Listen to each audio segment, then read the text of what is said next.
Hallo und herzlich willkommen auf Veras Blockflöten-Kanal. Welche Stücke könnt ihr spielen auf der Blockflöte? Wie könnte euer Repertoire aussehen? Darüber wollen wir heute mal sprechen.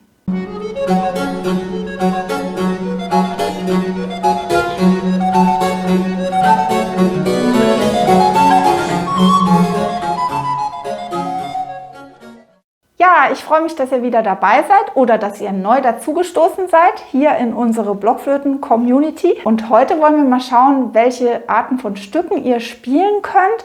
Viele von euch spielen bestimmte Stücke auf der Blockflöte und hören hier und da mal ein anderes Stück, vielleicht auf einer Aufnahme oder von anderen Spielern und wissen gar nicht, ja, was kann man denn alles spielen auf der Blockflöte? Welche Stücke muss ich mir suchen? Zunächst gebe ich euch mal einen Überblick über die Musikepochen, damit ihr auch einordnen könnt, was bedeutet es jetzt, wenn ich ein Barockstück auf der Blockflöte spiele oder was ganz Modernes, wo soll ich anfangen? Ich liste euch jetzt erstmal die Musikepochen auf und dann gucken wir, aus welcher Epoche die Stücke besonders geeignet sind für die Blockflöte und wo ihr mal anfangen könnt, euch Stücke zu suchen. Also die älteste Musikepoche hier in unserer westlichen Musik, die wir einteilen, das ist das Mittelalter und das geht vom 5. Jahrhundert bis ins Jahr 1400. Dann käme die Renaissance und die rechnen wir von 1400 bis 1600. Und im Jahr 1600 beginnt dann die Barockzeit, die bis 1750 geht. Und dann kommt bei den Musikepochen die sogenannte Klassik. Die geht von 1750 bis 1820 etwa. Und man sagt ja auch klassische Musik, aber es gibt eben auch die Epoche der Klassik. Ja, das ist in dieser Zeit ab 1750 und dann gibt es danach die Epoche der Romantik, die man so einteilt von 1820 bis 1910 und dann beginnt das frühe 20. Jahrhundert, das man von 1910 bis 1945 ungefähr rechnet und dann die Moderne, also seit 1945 bis heute. So, das ist jetzt eine ganze Latte von Epochen. Jetzt wollen wir mal schauen, aus welcher Epoche geeignete Blockflötenmusik für uns herauskommt. Also ich nehme mal schon gleich vorweg, für Solostücke, die ihr alleine spielt, sind besonders geeignet die Barockzeit und die Moderne. Und das ist beides, vor allem die Moderne, ein riesen Repertoire, was da möglich ist. Aber ganz ruhig, wir gucken der Reihe nach. Erstmal gibt es auch viele Stücke, sehr viele, die ihr auf der Blockflöte spielen könnt, aus der Renaissance, also aus der Zeit zwischen 1400 und 1600. Die sind aber nicht solistisch normalerweise, sondern da habt ihr ganz viele Stücke, die für Blockflötenquartett zum Beispiel spielbar sind oder für ein noch größeres Ensemble. Und ganz viele von diesen Stücken von zum Beispiel Pierre Falaise, Pierre Attignon, Thomas Morley, William Byrd, die habt ihr vielleicht schon mal im Blockflötenensemble gespielt. Und die sind eben nicht so solistisch geeignet, aber da gibt es für Blockflötenensemble ganz, ganz viel. Richtig interessant, wenn ihr jetzt Einzelstücke haben wollt, Solostücke, wird es ab der Barockzeit. Und die Barockzeit, die müssen wir noch mal ein bisschen einteilen zwischen Frühbarock und Hochbarock. Es gibt sogar noch eine andere Einteilung in 3 Teile, aber wir sagen meistens, also in der Praxis, im Blockflötenunterricht ist es eigentlich immer Frühbarock oder Hochbarock. Ja? Und bei Frühbarock, da müsst ihr an so Komponisten denken wie Castello, Frescobaldi, Fontana, Riccio und so weiter. Und natürlich an Jacob van Eyck, den ihr ja vielleicht kennt, der diese wunderschönen Solostücke mit Variationen komponiert hat in dem Flöten-Lusthof.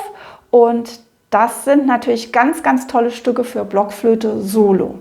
Die meisten frühbarocken Stücke, die wir so bekommen können als Noten für die Blockflöte, sind aber aus Italien. Van Eyck war ja ein Niederländer, der war in Utrecht. Aber die meisten Stücke von den vorher genannten Komponisten wie Fontana, Frescobaldi und so weiter sind von italienischen Komponisten. Und das Typische an dieser Musik ist, dass die nicht aus mehreren Sätzen besteht, sondern aus einem Gesamten mit ganz vielen verschiedenen Affekten, Also sozusagen Tempowechseln. Ja, das sind eigentlich mehr Affektwechsel, also wo die Stimmung sich verändert. Und das sind auch im Allgemeinen sehr virtuose Stücke. Wenn ihr das noch nie gespielt habt, dann seid ihr vielleicht mal erst ein bisschen überfordert, wenn ihr das seht. Da sind Teile, die sehen ganz langweilig aus, so ganz langsam. Und manche, die haben so viele Sechzehntel und 32, dass ihr gar nicht wisst, wie ihr das jemals spielen sollt. Das ist eine ganz andere Art, wie man das spielen muss. Also jetzt wollen wir da nicht noch ausführlich drauf eingehen. Auf jeden Fall Frühbarock. Das ist das eine, das sind diese Stücke und ganz wichtig, die sind meistens für eine C-Blockflöte herausgegeben. Also könnt ihr auf Sopranblockflöte spielen oder auf einer Tenorblockflöte, weil die eigentlich ja 1:1 von den Violinstücken, für die ursprünglich komponiert waren, diese Stücke, die meisten, übernommen sind. Das ist also wichtig für euch zu wissen, wenn ihr was Frühbarockes spielt, dann ist das meistens eine Ausgabe für eine C-Flöte. Ich habe jetzt nur ein paar Komponisten genannt und das ist auch so ganz allgemein. Es gibt ganz sicher auch Ausgaben für Altblockflöte und so weiter. Nur so im Großen und Ganzen, meistens ist das so, wie ich es gerade erzählt habe.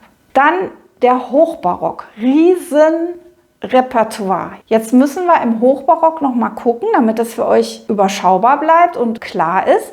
Im Hochbarock gibt es Stücke im italienischen Stil und im französischen Stil und im sogenannten vermischten Stil. Das erkläre ich euch jetzt. Also der italienische Stil, das sind Komponisten wie zum Beispiel, wenn es jetzt nicht ganz so schwer zu spielen sein soll, Pepusch, Loyer, auch wenn der Name französisch ist, der Stil ist italienisch, oder Mancini zum Beispiel. Und schwieriger ist dann zum Beispiel Corelli oder Bellinzani. Das ist alles im italienischen Stil komponiert. Dann gibt es den französischen Stil.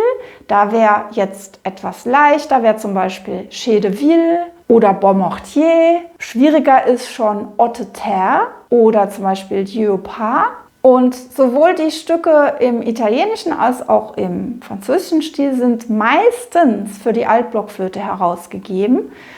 Wie gesagt, meistens. Es gibt alles auch, es gibt Pepusch-Sonaten für Sopran, Loyer-Sonaten auch für Sopran, sogar viele Ausgaben, ja. Aber ihr könnt hauptsächlich mit der Altblockflöte da ganz viel finden, aber auch mit der C-Blockflöte. Also das ist anders als im Frühbarock, wo wirklich der Schwerpunkt eher so auf den C-Flöten liegt.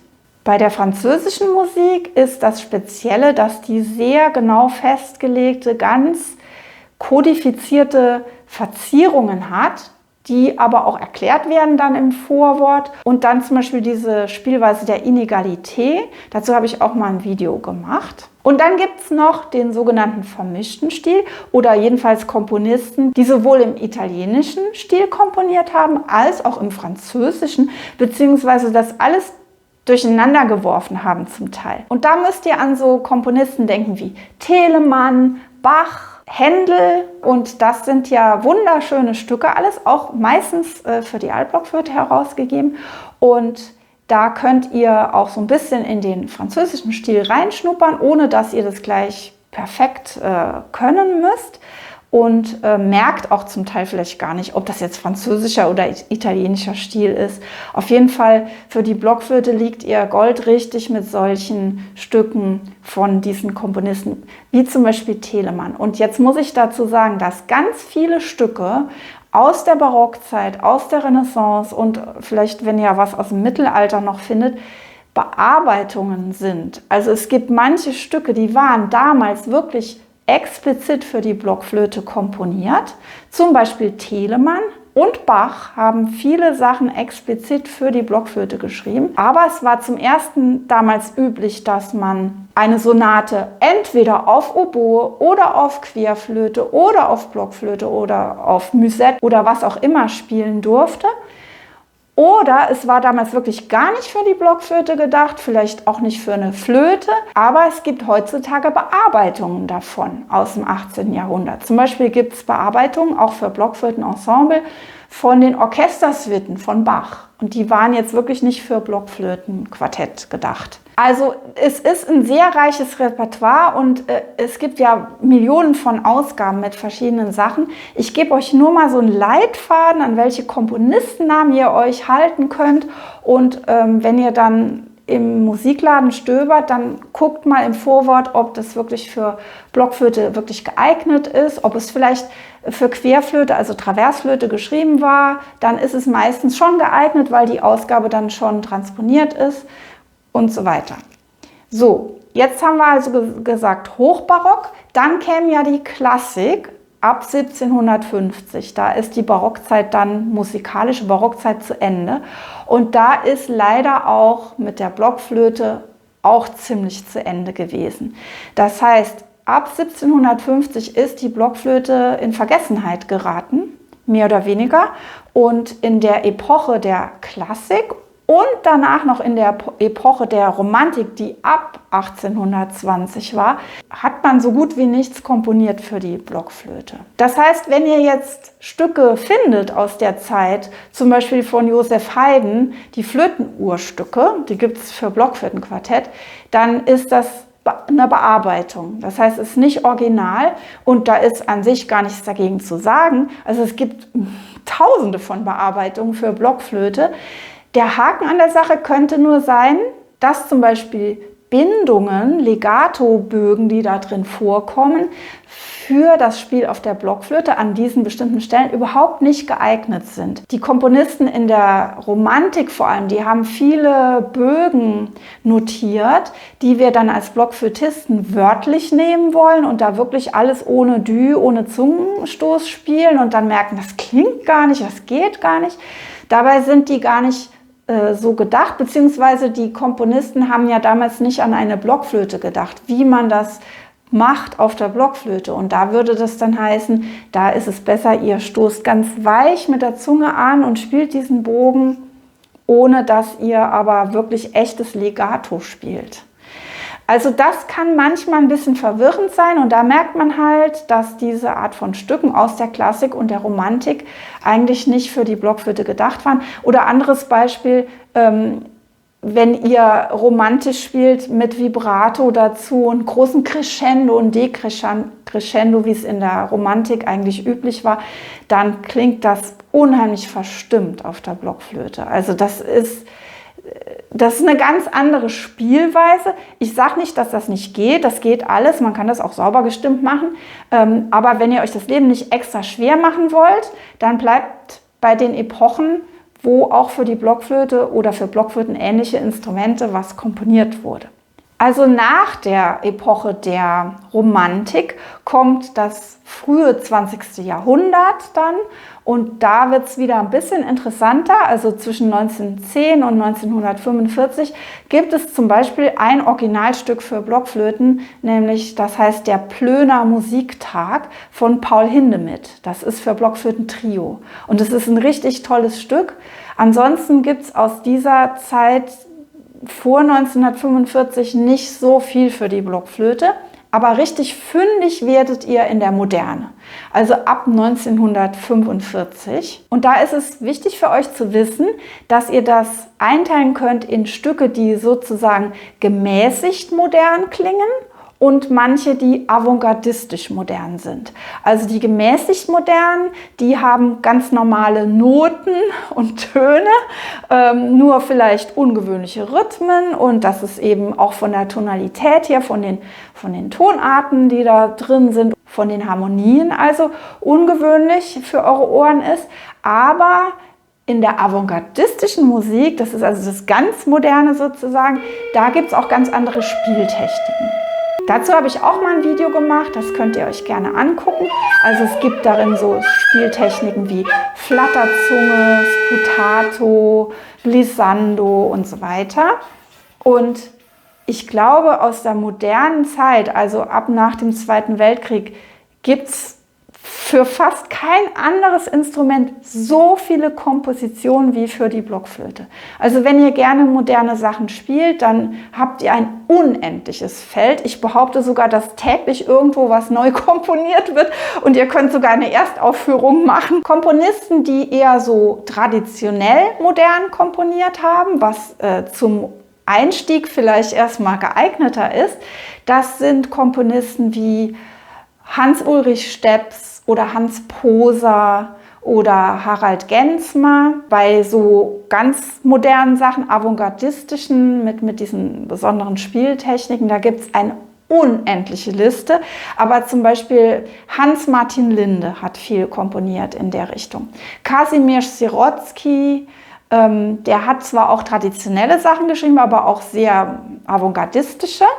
Tolle Stücke, kann ich euch empfehlen. Die kann man für Blockflötenensemble machen oder solistisch spielen. Sind echt super. Pete Rose oder Hirose heißt der, glaube ich. Oder Paul Lenhaus oder Karel von Steenhofen und so weiter und so weiter. Also da ist wirklich die Liste unendlich. Aber vielleicht hilft es euch wenigstens, dass ihr diese Unterscheidung wisst zwischen den traditionell modernen Stücken und den ganz wilden modernen. So, also nochmal zusammengefasst, wenn ihr irgendwo anfangen wollt und sagen wollt, ich will mal so ein bestimmtes Repertoire, dass ich mal unterschiedliche Sachen habe, dann würde ich euch jetzt einfach mal empfehlen, was Frühbarockes, was Hochbarockes und was Modernes oder vielleicht was modern gemäßigtes und was modern Abgefahrenes. Also auf jeden Fall, wenn ihr jetzt alleine zugange seid, ja, also solistische Stücke sucht, dann wäre das meine Empfehlung für euch. Falls ihr noch weitere Fragen habt oder Vorschläge, welche Stücke zu diesen genannten Epochen gut passen, dann schreibt gerne in die Kommentare. Ja? Ich freue mich auf eure Fragen und eure Kommentare. Und ja, falls euch das Video gefallen hat, dann gebt mir gerne einen Daumen hoch. Und ja, ich freue mich, wenn ihr nächstes Mal wieder dabei seid auf Veras Blockflötenkanal. Bis dahin. Tschüss.